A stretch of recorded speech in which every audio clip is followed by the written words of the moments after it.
আমরা এই রাস মন্দিরে এসে এক প্রভুজিকে আমি পেয়ে গেছি।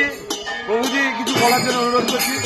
প্রভুজি, এই হরিনাম চলতেই থাকবে, মানে আমাদের যুগ যুগ ধরে মহাপ্রভুর হরিনাম এই সংকীর্তন সারা জীবন একইভাবে চলবে। জয় নিতাই, জয় জয় নিতাই, জয় নিতাই।